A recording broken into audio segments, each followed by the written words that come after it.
what you are going to see and what you have seen if you have been here before is a Celtic spread. The tarot readings are generally called spreads because they consist of the cards being spread on a table. And so this is a Celtic spread because, as you will see when it is complete, it has vaguely the shape of a Celtic cross. And we will lay the cards out here and then they will go on the screen and will be subject to commentary. So now what we will do is we have a deck of cards. There it is. Fairly new deck at that, this hasn't been used much. So what we'll start out with, we'll shuffle. They're shuffled. Excuse me? They're already, just have They're to... already yeah, shuffled. Just start from the bottom. Oh yeah, well you know,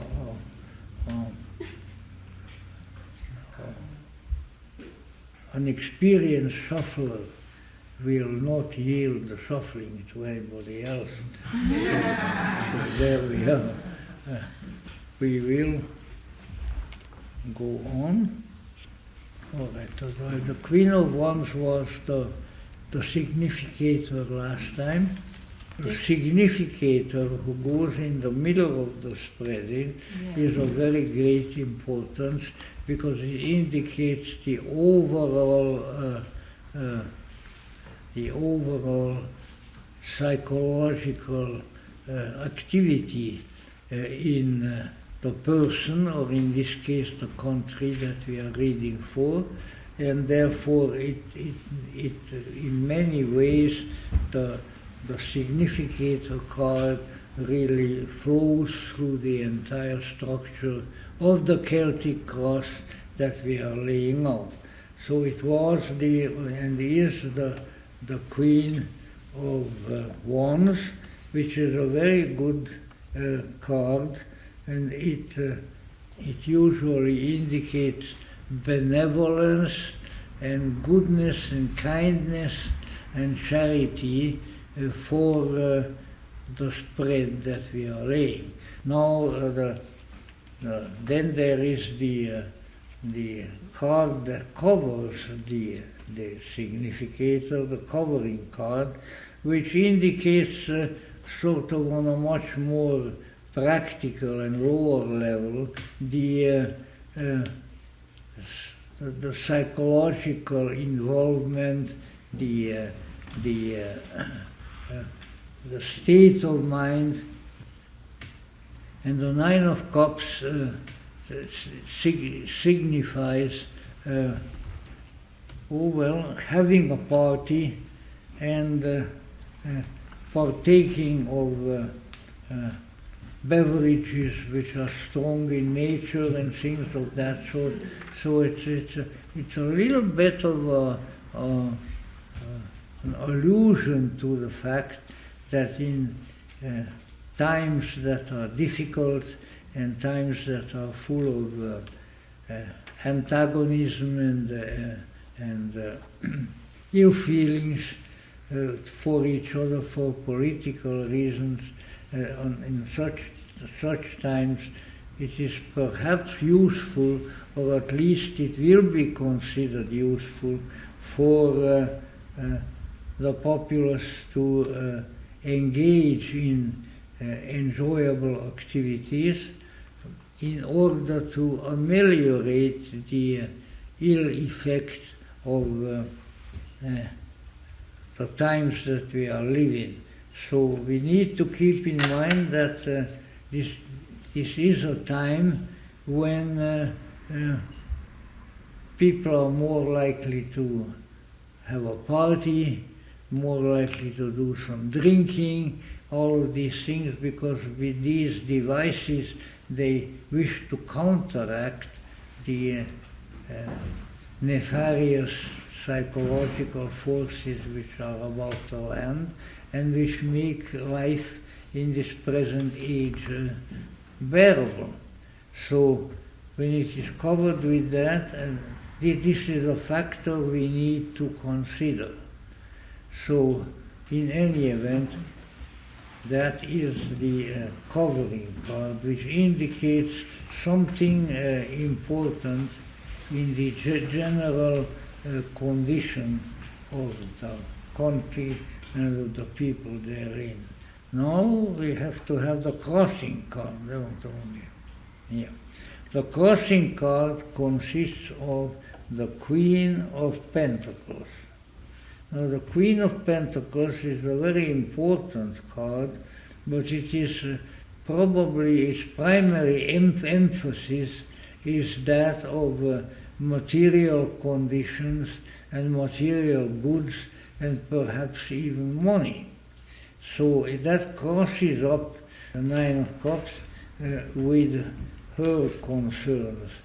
So let's say the maternal concern for the finances will counteract a lot of the drive toward enjoyment in the previous card.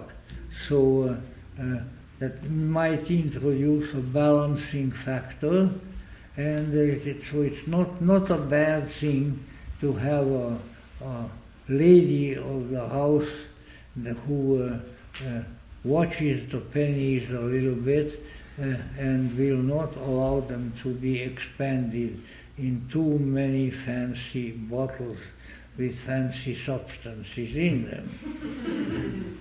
And well, now we'll begin to build the Celtic Cross, and the first card in that respect that usually is used is the foundational card upon which the Celtic spread is really built. So this is, while it may be strange sometimes, this is a very important card as far as the entire structure of that tarot spread is concerned. So here we are. So it seems the king and the queen, king and the queen didn't want to stay apart for too long, so they came together, and that it really reinforces the Queen of Pentacles, because it indicates that while it is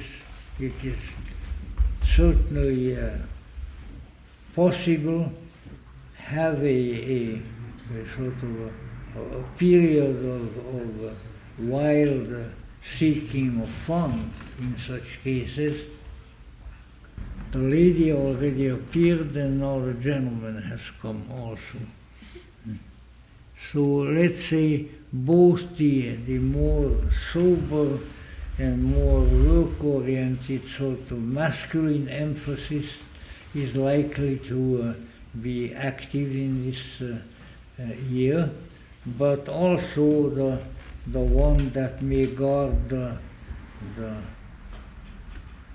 home fires and one wants to be more parsimonious, or at least more careful with material resources.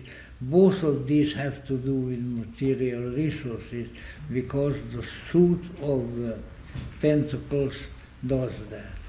Now the Ten of Pentacles denotes much activity and concern with material things, because after all the whole suit of Pentacles is of that nature, and on this one you see sort of a lot of things going on.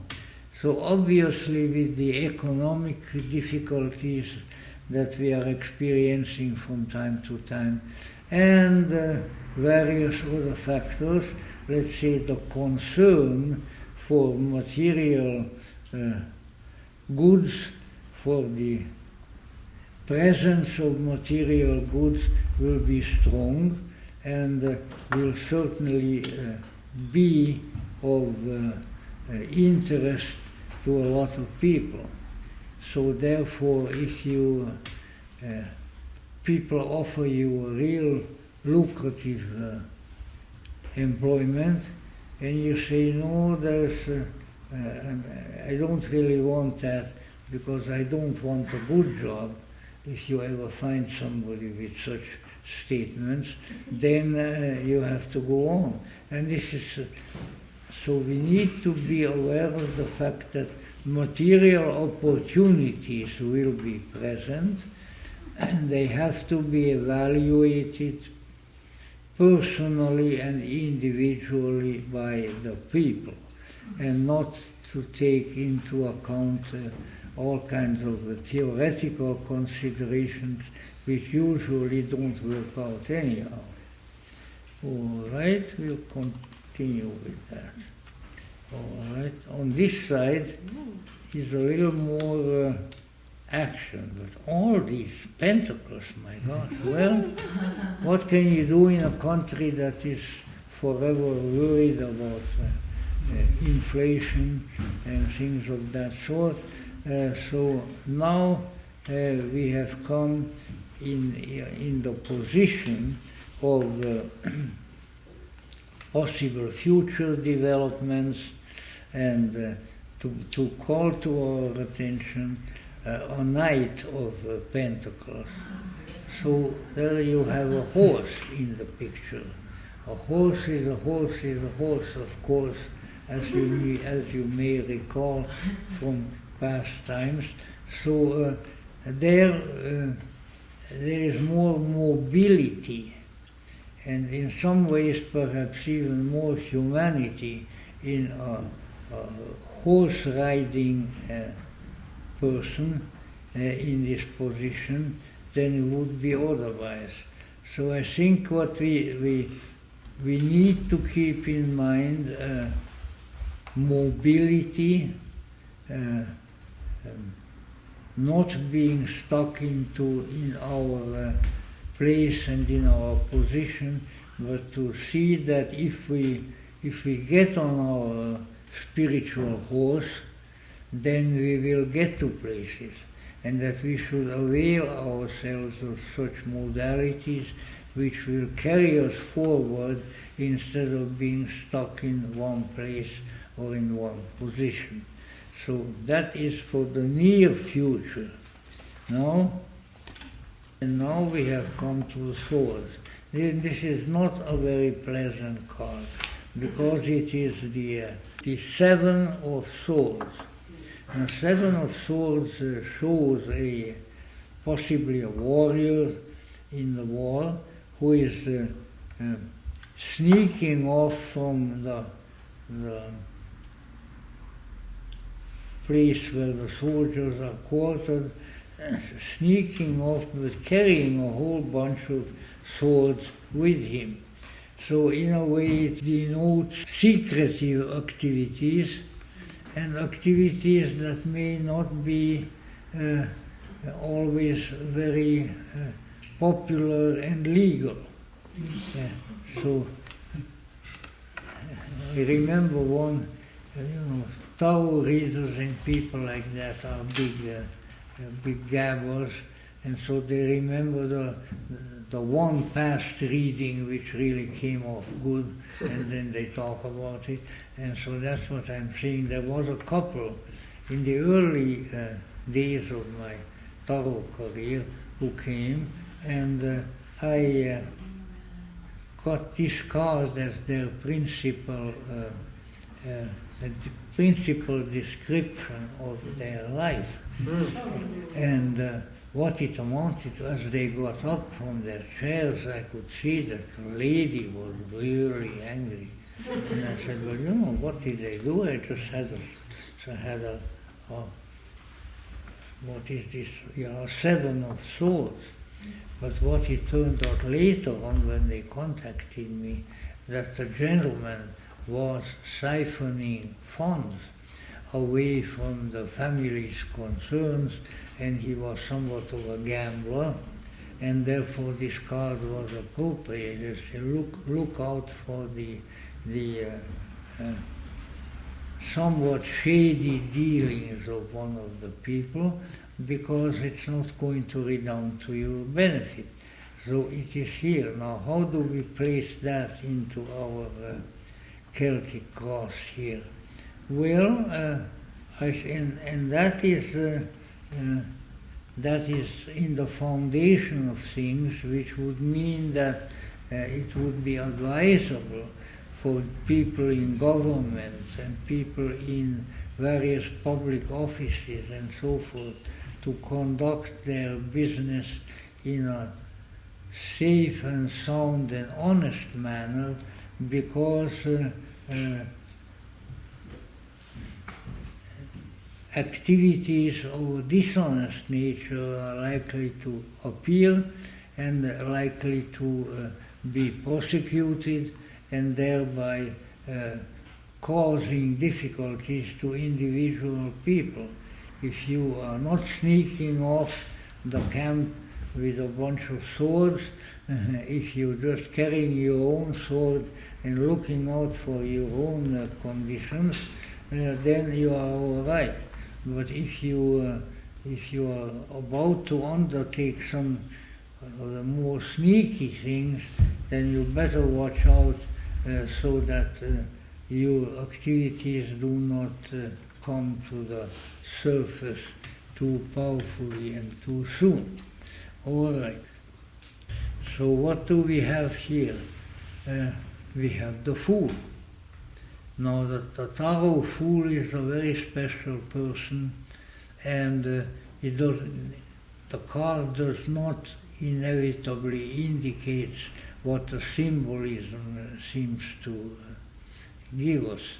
In other words, it's not a card of foolishness, but a card of lightheartedness, of intuitive approaches to things, and not allowing oneself to be held down by strictly material concerns. So if you are somebody who likes to count the pennies or the dollars or whatever you are dealing with, and maybe just a little bit too often, then this is a warning that that kind of attitude will not be very helpful in the oncoming period of our history.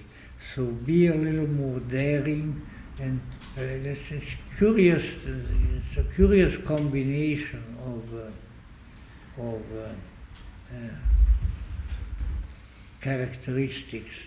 The fool on the one hand indicates light-hearted intuitiveness, psychism and things of that sort, but on the other hand it can also indicate an excess of such. So whatever you are planning, keep in mind that your intuitive and romantic inclinations should not lead you into foolishness, because it doesn't have to be that way. I have known some highly intuitive people who, all the way from the Las Vegas gambling casinos to the neighborhood card club, were always winning. And then you ask them, how do you do that? He said, I don't know, it just happens. So be concerned with the fact that the time for an intuitive and romantic approach to life, it should nevertheless be present. You may not want to undertake the kind of activities that we mentioned before, but you definitely should trust your own foolishness. So don't stop potentially rewarding and helpful activities because the risk is too great. So be a risk taker this year, of course combined with insight and intuition, but don't discard the risky factors, because you may have a way of dealing with them. Now we're moving on a little bit, and the next one we have here is the Eight of Cups. Now, cups are generally connected with feelings towards things, and with also perhaps the undertaking occasionally of clandestine activities, because we see on the discard of the cups somebody walking away from a whole bunch of cups up into the mountains, which would indicate that perhaps some of the devices that you employed up to now or are employing now, which are of you see, cups is the tarot version of hearts. When the cards were changed to the French cards, then it became the heart. So that anyway, you are turning perhaps your back on some feeling-toned notions of your life, and that maybe sometimes you need to think that over, because you might turn your back on too many good things. Oh my word.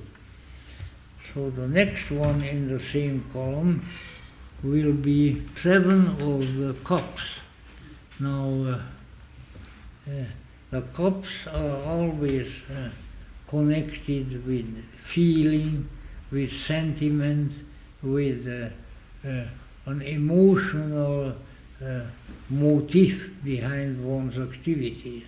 And so when we have the Seven of Cups in this position, would indicate a linkage with the previous card that we had.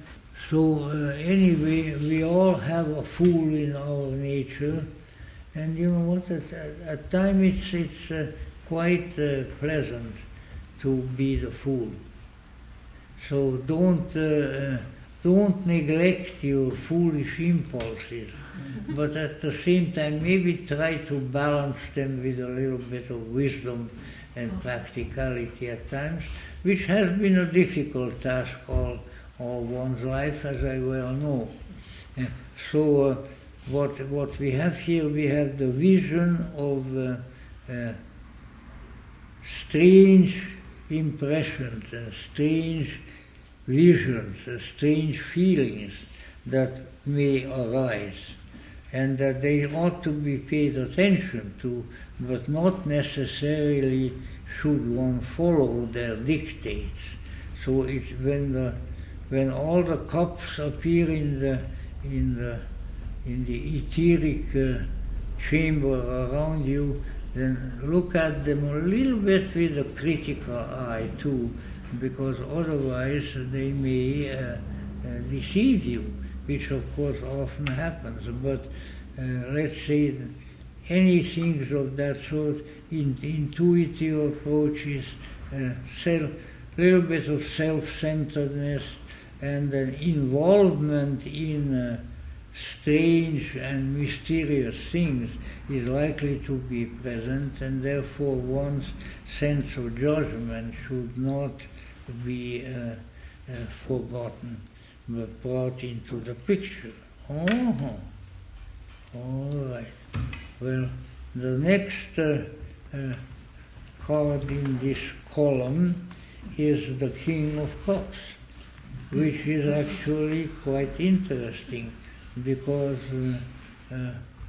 first of all, we have further to go, but somehow this spread until now, in my mind, is a spread that would be very, very important for a woman.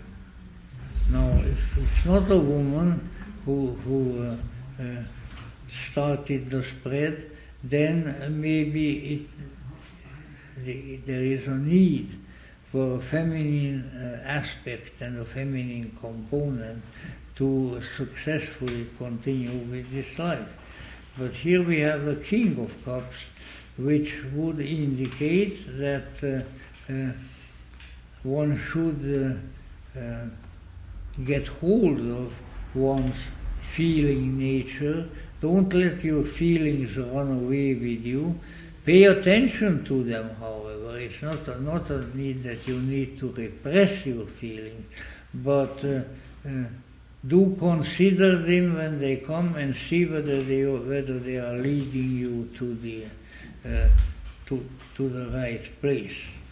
But you have feeling-toned resources with this reading, and they ought to be paid attention to, because whenever the feeling factor is lacking or missing or minimized, then a very important part of life is disregarded, and that's never good. So we have to have our feelings, we have to have our intuitions, we have to have these subtle faculties that we possess, and we should not allow forces in the culture, jobs, where all kinds of things, to rob us of the benefit of such talents and such experiences. So I would say that if this is indeed as we usually declared, whether truthfully or not, that we want to have a spread that is for our entire country, would indicate that the factors that we here recognized may be investigated in a somewhat more profound manner than most, because it seems that there is an interaction of purely feeling-toned elements, such as the several cups that we have, or in any event, not to allow the feeling function to be neglected in our life and in our activities, because if we do so, we are going to deprive ourselves. So listen to your feelings, listen to the heart side of life, because if you don't listen to that, then the likelihood is that your life is going to be thereby impoverished. It would seem to me that those to whom this spread speaks would be well advised to listen to their feelings, listen to their intuition, which would be very much the fool, and not to be drawn too much into a character liquidity. What an expression! Because let's say if you pour too much feeling into your life and don't balance it adequately by other factors, then your soul becomes liquid. There is too much water there, there is too much feeling there, and you have not balanced it adequately with other factors. So that is a danger that needs to be kept in mind. Also maybe that the feminine factor, if you are looking at this from a historical perspective, you know, like the whole country and so forth, there is, for better or for worse, there is an awful lot of feeling, awful lot of water in the national psyche. Too much emotionalism, and we can see that already. I mean, anything happens somewhere in some godforsaken burg in the country, and then immediately there are demonstrations, which I like to, being a foreigner, I like to pronounce them demonstrations. So we have to be careful not to be swamped by our feelings or by the feelings of people who we know and who live where we live and so forth, because feelings are very important. The elements of water is very important. Without water we thirst and so forth. But we have to be moderate about it. And it seems to me here that on the big picture there is a great deal of water, a great deal of crops, and that maybe that needs to be curbed somewhat, and with a more solid suit of pentacles and things of that sort. But on the whole, I think that at least as far as one can tell thus far, it doesn't indicate any catastrophic developments in the country. You know, we're always looking for some developments which, everything is going to be gone, you know. At least we might express it that way on Fairfax Avenue or some places, but that's not necessarily the case. It just means that we have to be more restrained, more moderate in the expression of our feelings and in the way that we are working a feeling-toned element into our lives. Because we need to keep in mind that having a life rich in feelings is certainly not a bad thing. And I think that in fact some of the strange things that go on in our society now are because there has been, as the result perhaps of 2 world wars and various other events, there has been a stimulus, an awakening of the feelings, of the emotional nature of people. But once again, we can't go overboard there either, because if we do, then we go into the elements of water and we are likely to drown, which is certainly not a desirable fate for anyone. So we need to keep in mind that in the future and in this year, which we usually proclaim, there will be many occasions for the utilization, the immersion of ourselves in our feelings, and that we should control that.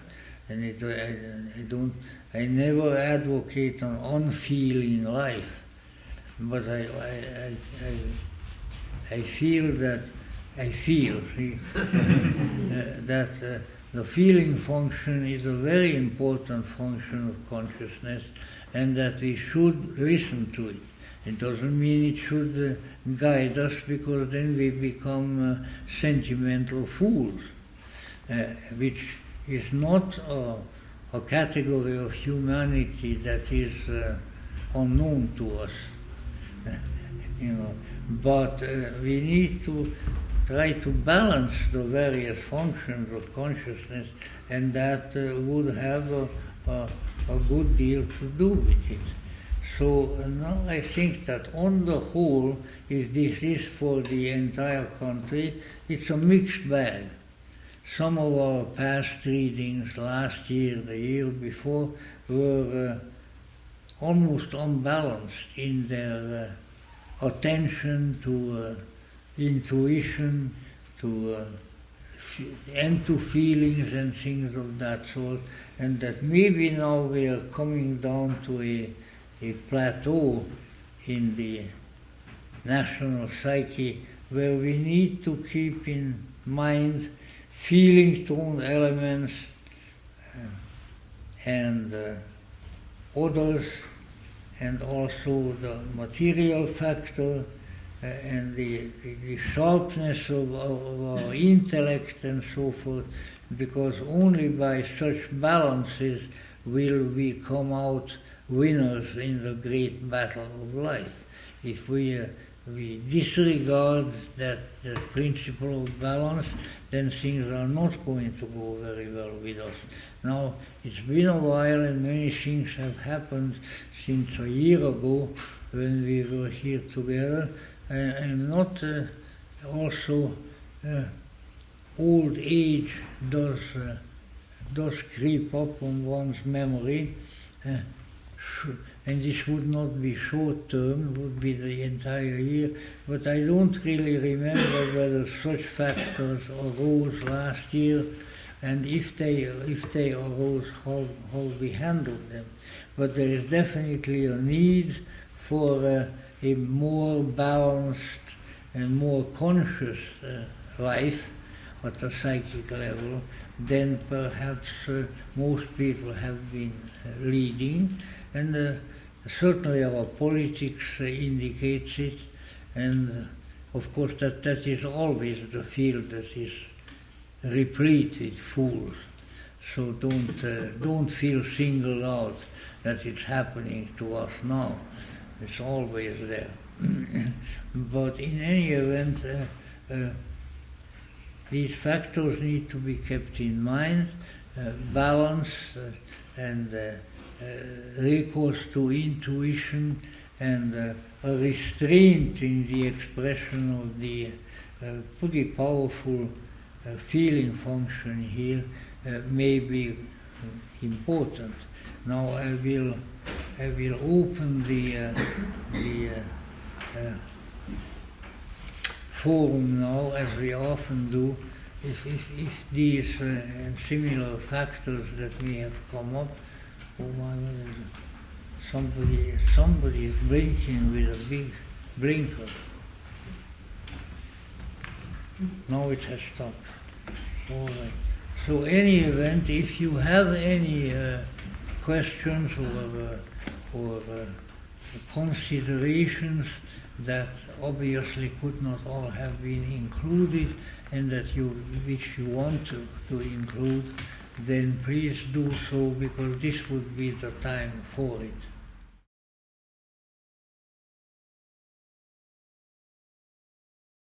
Certainly, no matter how we cut the sausage, as we would say in Hungary, we need to remember that the issue of money is still a very powerful one, and I don't foresee any possibility, certainly not in the near future, that money is not going to be one of our big concerns. But it shouldn't be our only concerns, because the suit of pentacles in the elemental scale is the elemental earth, and the elemental earth is not much use to us unless it has water. So that is the feeling. So if we don't water our garden of life with considerable frequencies, with a feeling-filled aspect of our lives, then we are not really accomplishing much. So earth and water do belong together, and then everything else would follow. So obviously we live in a period of history when economic changes of one kind or the other are very likely to happen, and maybe several of them, and they would not all be pleasing, but whatever it is, don't entirely or primarily subjugate your life and your feelings and your intuitions and your psychism, or whatever you want to call them, to the fates, but cultivate your higher spiritual principles, cultivate your feelings, continue to look for beauty and harmony in life and in the arts, and that is where I think the continued attention that we need to devote to the arts is of very, very great importance. Because in a country that practically from its inception, and please don't take this as a bad statement upon America, but in a country which has from its very beginnings been heavily weighted toward the material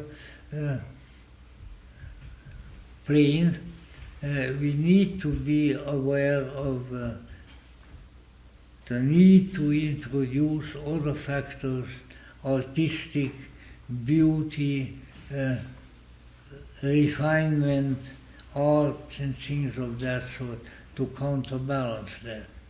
Because we have become, and I now say we, because after all I've been just in this very building I have been for about how long? Probably 50 years or more. Anyway, let's say that my relationship with the country and its psyche and things like that has been very great, and therefore I think I understand a little bit of what is going on. There's a battle between the materialism of a mechanical culture and the poetic and beautiful side of the American psyche. And neither of those sides needs neglecting. We can get very rich and at the same time very stupid, because brains did not bring about our riches, and so we have to watch that and balance one thing after the other. And if we can do that, then we are doing well. And there will always be some people who are not going to be happy with our orientation, with the way we look at life. Why don't you look at it this way, see? And that's my way. Oh, really? Well, okay, go and talk to somebody else.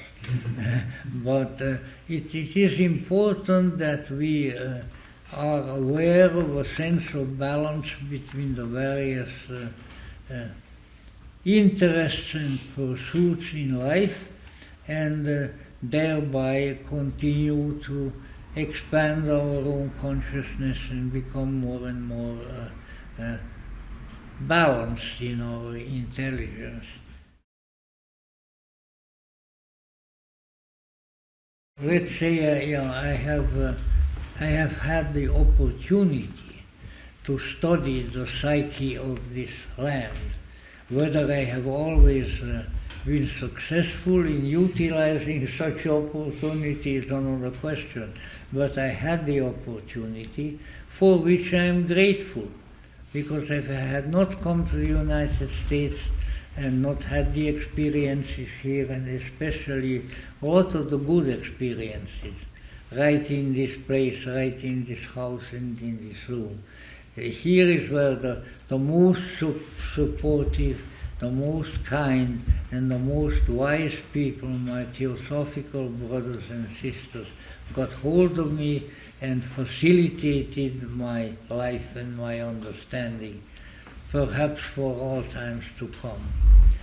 So let's say it's been a good trip.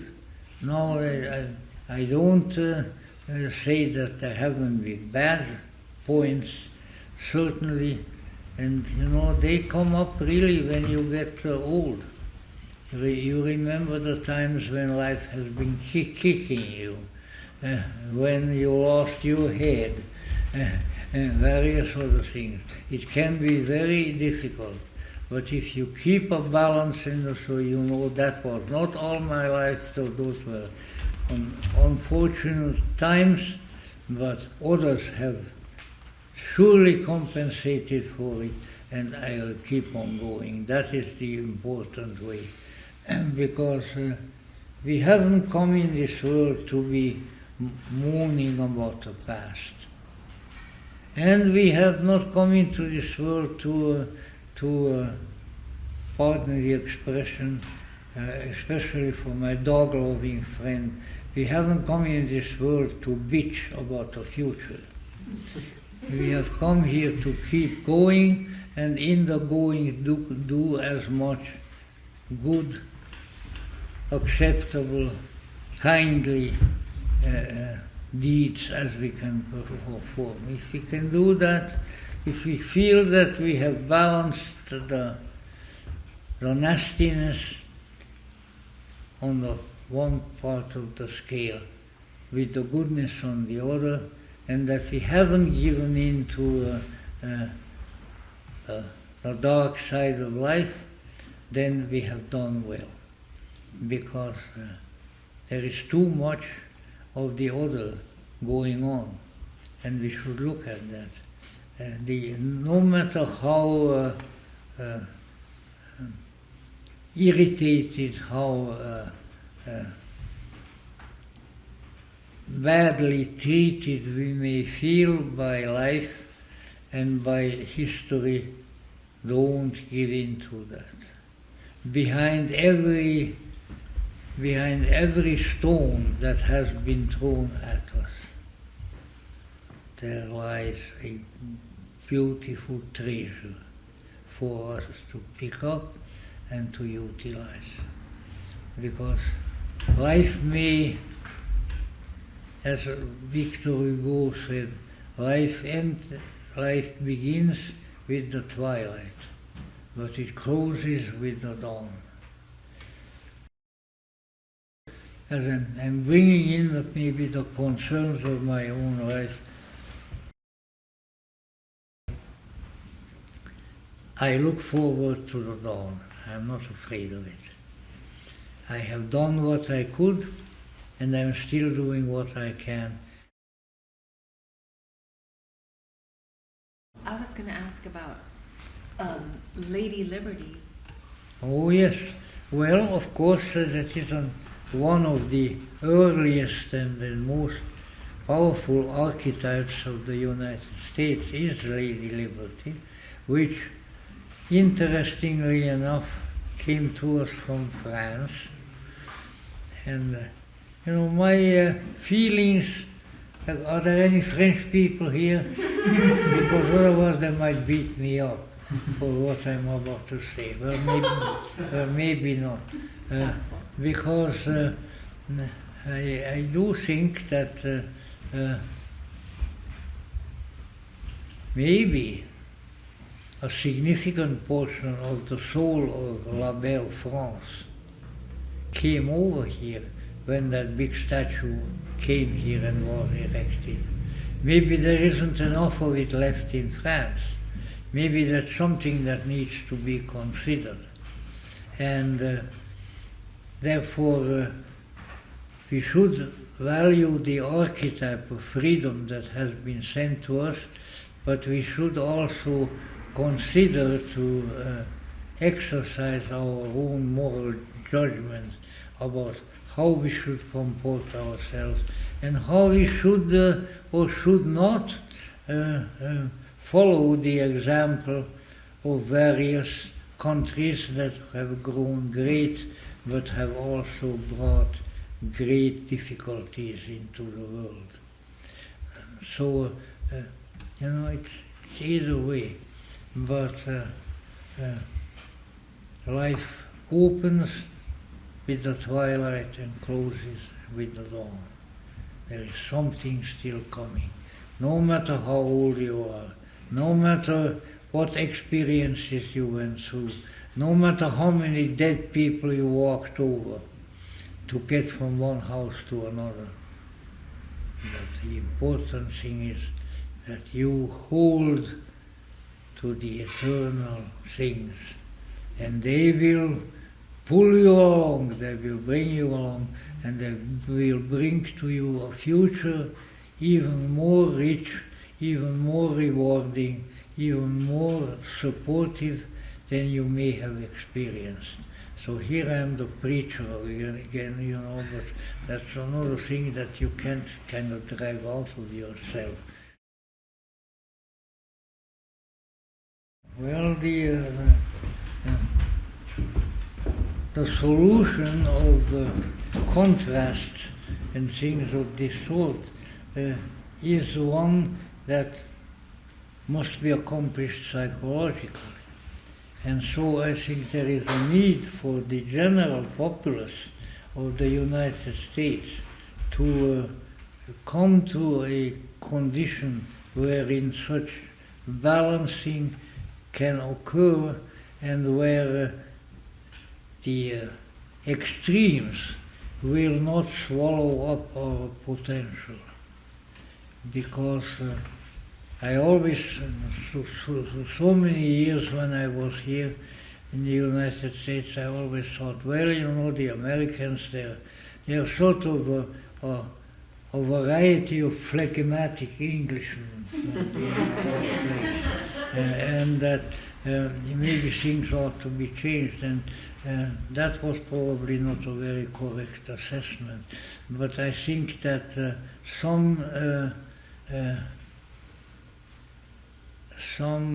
resistance to particularly intellectually formulated propaganda would be useful, would have been useful in the past, and would be useful in the future, because it is not out of our brains and out of computers that a decent future for ourselves, and if we have any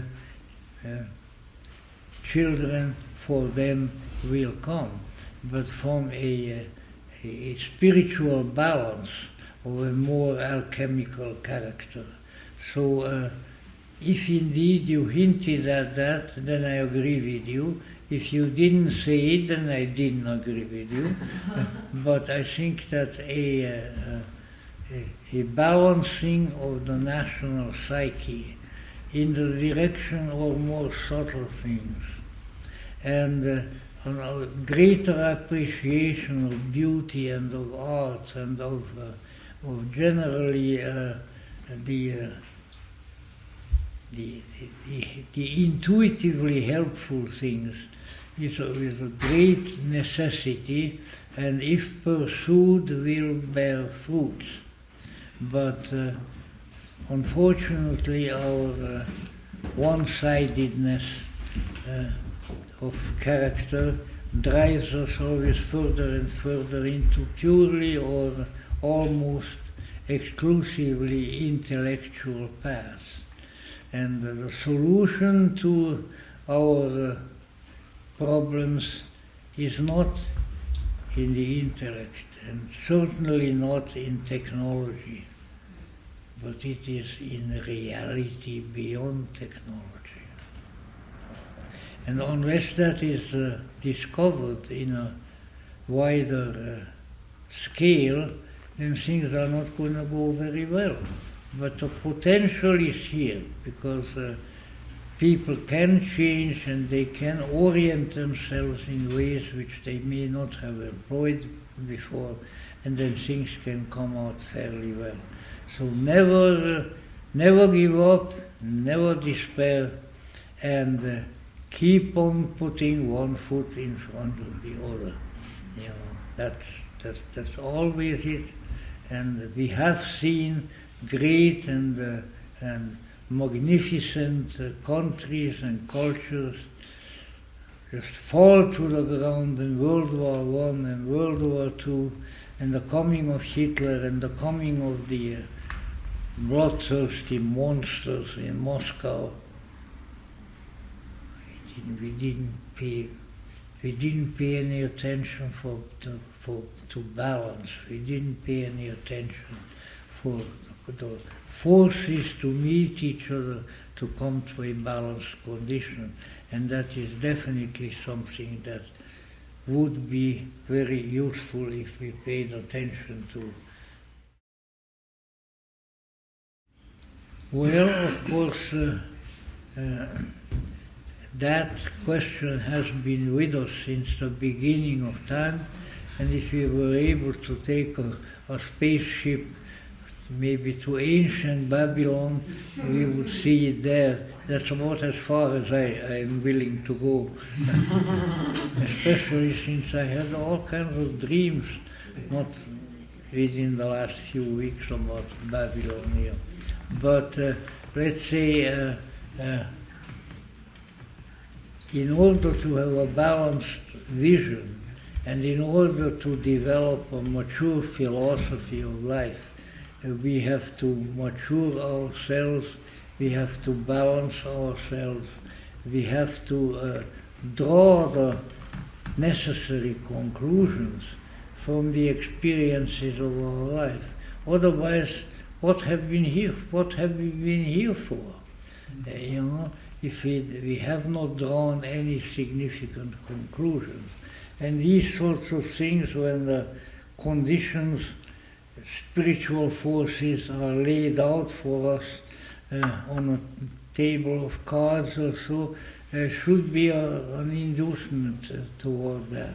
But let's say the present people who are now alive all over the world, including ourselves, since I believe that we are, I still feel alive. I'm not out in the backyard on the sod yet. So if we are able to turn our attention in such a way that we appreciate the opportunities that we had, even the ones that we let go, because by that we learned how we shouldn't let go certain opportunities.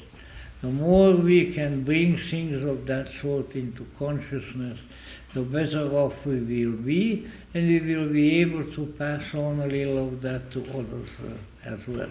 But on the whole, the things that you say are quite correct.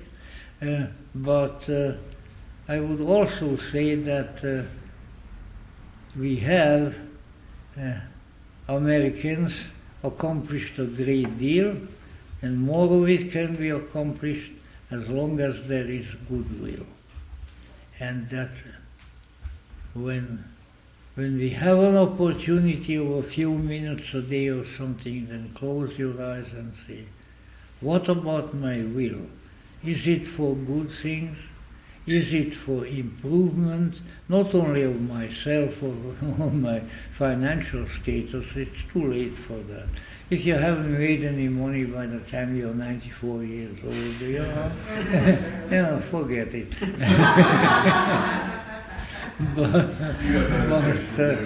but in other ways. And so as we can chip away at the disc of our consciousness, and if we do that, then often remarkable things can happen. So I think we need to keep that in mind, and I think that comparing with the earlier readings, this Tao reading was more practical, more illuminating to me than a lot of others in the past. Well, I tell you what, as long as we have one wise fool in the whole country, we'll be all right. The Hungarians had a very, very wise king at one time. They also had others, but I'm still a royalist. And this king, King Matthias, King Matthias had a fool, the usual court fool. And so one thing that he did, he wanted to test the people at the court as to whether they had any wisdom. So he said, well, I'll show you how it is.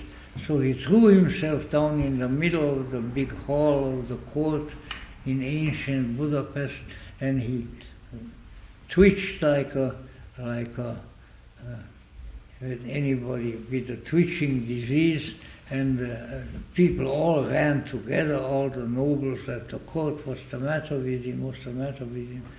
And he jumped up and he said, what's the matter with me is that I am trying to show you how we don't pay any attention to our minds. It's actually, the story was a little different, but it was a good one. It has been quoted by Freudian analysts and by all kinds of people. And that therefore, he says, well, I will show you how that is. So they went home. Next day they got together again, and he collapsed, and his mouth was foaming, and he really was not just foolish, but deranged. And then the people all got together, and then every one of them had an idea. Oh, give him a cold compresses, give him a dish prepared with frogs. Good Hungarian frog legs, I wouldn't mind. Oh, listen. And all kinds of things like that. But it says that the important thing is, look around, everybody gathered around me now. You know what we have more in this world than anything? They couldn't answer it. He said, doctors. Look how I look sick, and all of you run together and try to cure me. So everybody is a doctor. So keep that in mind, and maybe you're going to control your doctoring, which I always thought, because I think descending from the tenths of the whatever they were, the traveling, curing people in the West and so forth, the idea of somehow trying to fix people, other people, is still very much with us. And it should give us something to think about, because maybe it's not everybody else who needs to be fixed, but ourselves too. And if we recognize that, then things will go well. That was one of the lessons of the court jester of King Matthias. In any event, we need to keep in mind that we were born for improvement, we were born for good things, we were born to discover the good and the wise and the beautiful, even in a world that shows so little presence of these things. Because if you look at the shady side, behind the curtain, oh my, the things that you can discover about this world and this humanity are horrendous. And still there is the potential of the good, the potential of liberation, the potential of salvation, the potential of transformation into something really good. And if that is kept in mind, then it will happen. And then maybe we have contributed a little bit to that development. So that's about as much of my homely wisdom that I have for you. But I would say that